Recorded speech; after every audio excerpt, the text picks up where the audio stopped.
Hello, I'll be demonstrating how to complete the practitioner level lab 2FA Broken Logic.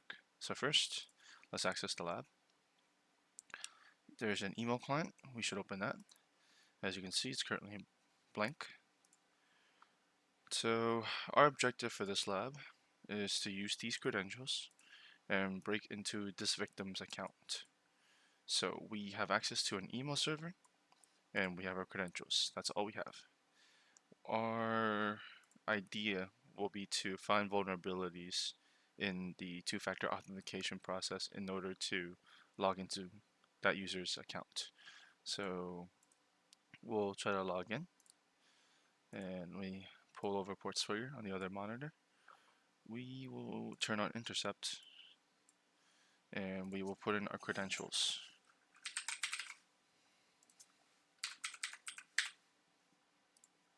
So we sent the request and we pull this over. The request is a post and it has this parameter here. Wait 1 second. Send the request. Here's the get. It has this parameter here. Verify equals username. That is going to be a vulnerability we'll be keeping an eye on. But for now, we will forward that. And that brings us to a 4-digit security code page. So that should have sent something to this here. So let's refresh it. And that sent us a code 0716. Okay, so let's copy and paste that and log in. Cool, so that works. But right now I'm curious about the authentication code. I want to see if there are any patterns that I can exploit. So let's hit log out. And let's forward that. And I'm going to log in a couple of times just in rapid succession. So let's see, turn off intercepts. Alright, so I will be logging in a minimum of 5 more times. Well, no need to log in. I just need to send the code. So let's just spam that a bit.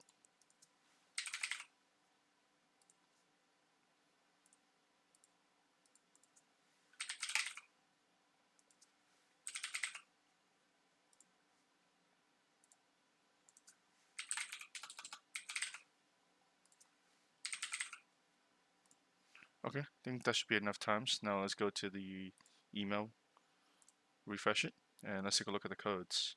Starts at 1, starts at 0, starts at 0, 0, 0. Okay, so it seems to be favoring those two numbers. Let's do it one more time, maybe 1 or 2 more times.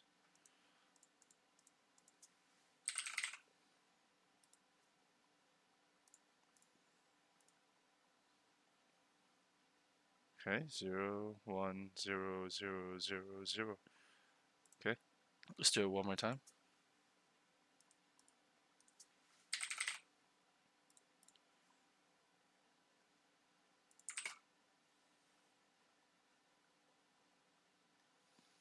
Okay, so it seems like the first part of the authentication code, which is 4 digits, would start with either 0 or 1. So how does this help us? Well, that means instead of having to brute force 10,000 attempts in order to get the right authentication code, we only need to brute force about 2,000 because we know the digits either 0 or 1, and 3 digits of from 0 to 9 is 10 possibilities. So 10 possibilities times 10 possibilities times 10 possibilities is 1,000. And if we had to account for the extra digit, it would be multiplied by 10 again. So that would be 10,000. But instead, we only have to do 2,000, which is 1,000 possibilities times the 2 starting digits. So that narrows down our brute force tactic a lot. We do not have to try that many attempts. So now I'm going to turn intercept back on. And I'm going to abuse that parameter I talked about earlier. So let me bring that over.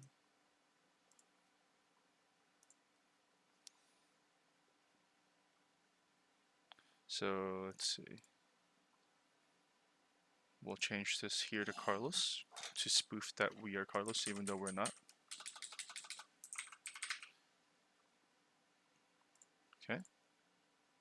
Let's forward that. Alright. Forward this. Sorry. This should be Carlos.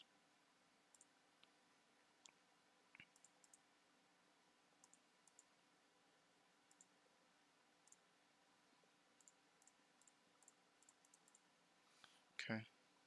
That's just a lab header. And now, okay. We now guarantee that Carlos was sent a authentication code. The issue is we don't know what it is, which is where the brute force tactic comes along. From what I tested, and I did this multiple times, there is no security against attempting multiple security codes. So that's what allows us to brute force. If there were measurements, security measurements in place in order to block mass attempting to log in, then this would not be possible. But since they do not lock the account after, let's say, X number of attempts, we can brute force as much as we want. So in this case, that's exactly what we're going to do. First, I'm just going to send any request. Well, we'll modify it. So what we do is we'll find it, and here it is. This is the one we want. This one that has the multi-factor authentication code parameter here. So we're going to send this to the intruder. And if we go to the intruder, we'll just change this, the user, to Carlos. We don't really care about the session ID for now, but we do care about the authentication code, because this is what we're spoofing. So we'll need 2 instances of this when we brute force, so we'll run them in parallel. But we just need to modify these 3 digits to go from 000 all the way to 999. So let's hit add. We'll change this to brute force here. And we only need 3 digits. So minimum and maximum should be 3. Remove all the alphabetical letters, and it should only leave the numbers. So now the payload count should be 1,000. And in this instance, the first one is going to be when the first digit is 1. So we just have to start the attack. So here's the problem with this. This will take a while because this is the community edition and I do not feel like paying $475 for the annual license for the professional version. So some features are disabled and that's alright. We'll let it run. What we're looking for here is the status code of 302. 302 means there's a redirect.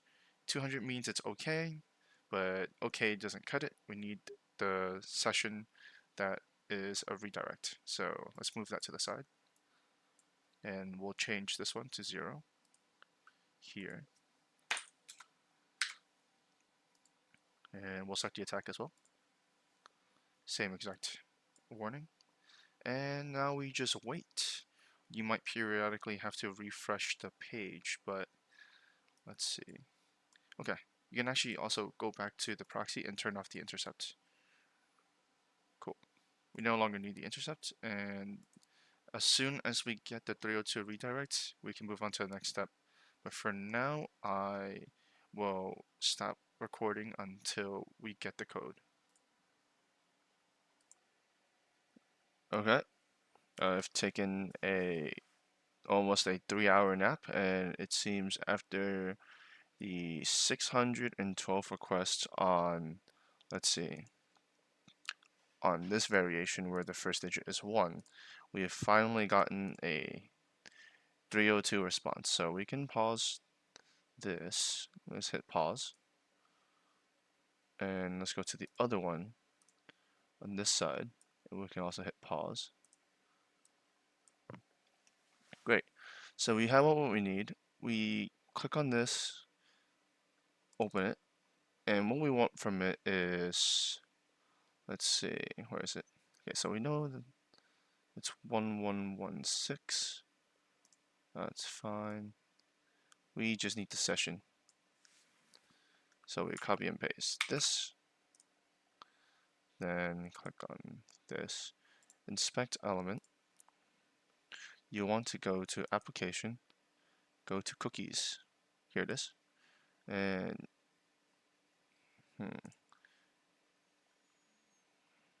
click on this. So edit value, control. For this, you can change this to Carlos, I believe. That should work.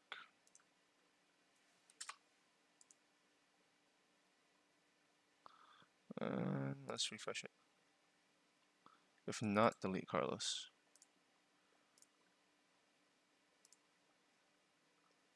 Oh.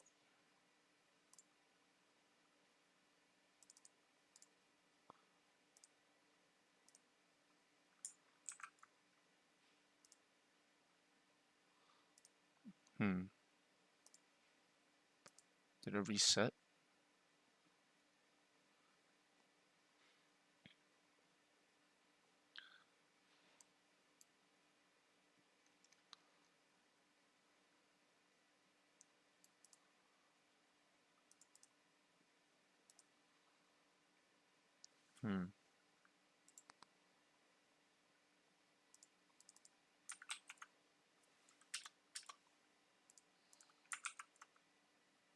So one downside of this lab is that it'll reset every so often, but that should have been the correct session. All you needed to do was edit it, and it would have taken you to Carlos's account. You hit my account, and the lab would have been complete. So I'll attempt this again. Okay, so it seems like it worked. All I had to do was click on the My Account. That was the last thing I missed. As you can see, it's still the same session token. You can compare it to the previous value, but yeah, we are logged into Carlos, and we never put in his credentials. So that ends this lab. A few notes about this lab. If you have the community edition instead of professional version, it is much harder because trying to brute force it using the community edition tools, it takes a very long time. It takes about, I'd say, 2 to 4 hours if you're lucky, because the brute force that they give you is stripped down a lot. If you want to do this efficiently, you would have to write your own Python script or use something like the, let's see, I believe it's called the Burp Intruder Turbo extension. Yeah, Turbo Intruder. The problem with this is it is a lot less intuitive than the built-in, here, I'll show you, the built-in intruder tools. Built-in intruder tools has all of this nice UI stuff, but the Turbo tool does not. You have to manually write everything in code. Okay, so we've now completed the lab, and thank you.